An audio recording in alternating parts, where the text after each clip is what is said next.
Next up, we have a double major in business and music. Please welcome Brody McDonald.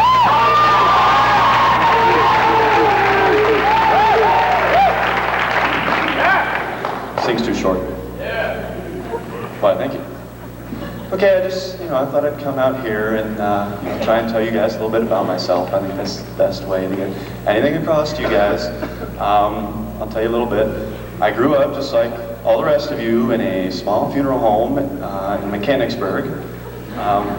That's right, my father's a funeral director. He's a good funeral director. The only drawback he has is his last name, McDonald. You know, it could work against you, McDonald Funeral Homes. But I think he's got a few marketing strategies, that turn it to his advantage. For instance, everyone in town knows where our funeral home is. You come into town, you're like, yeah, I'm looking for that funeral home. They go, yeah. You go right up the hill to the left. It's a big white building with some black arches out in front. It says McDonald Funeral Homes, over 10,000 buried.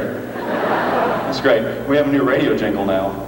It goes, you deserve a grave today. I kind of like that one. It goes, well, I liked it, okay. It goes hand in hand with our new television commercial. McDonald Funeral Homes, funerals, folks, and fun.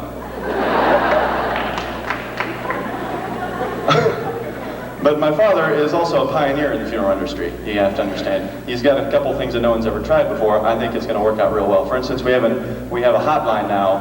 It's 1-800-CADAVER. If you can't get through on that one, try 1-800-DIRTNAP. You gotta be fast for these, you gotta be fast. He has another thing called the Happy Funeral. Now this is how this works, okay? You buy a bronze casket, and you get a Chippendale Rescue Rangers toy.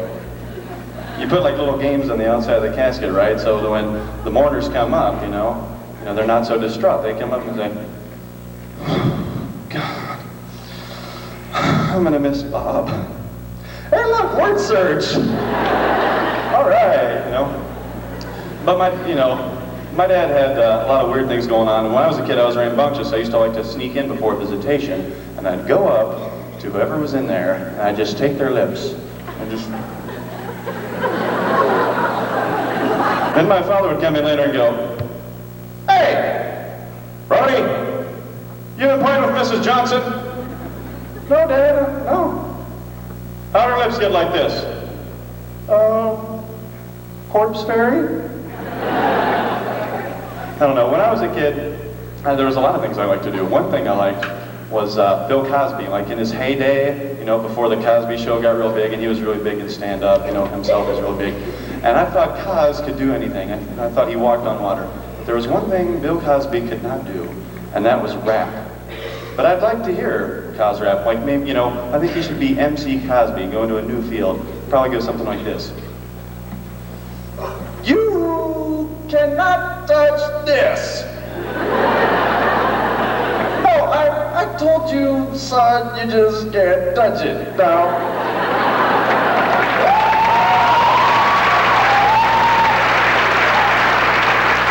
Stop it. Cosby time. Won't you come down and watch me bust my funky lyrics? It'll make you smile. Another thing I liked when I was a kid is they had, the Scooby-Doo cartoon shows, where they had the guest stars that you couldn't identify with, like Mama Cass, Don Knotts, and like Ted Knight, and all these people.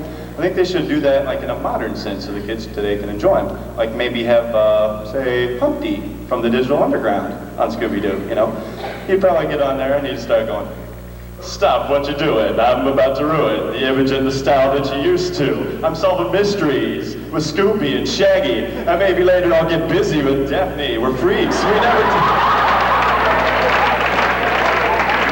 Thanks very much. I can get back in here. We're freaks. We never take the clothes off our backs, so we got a big green fan and Scooby snacked." They say I gotta go, so thanks a lot. Thanks for laughing.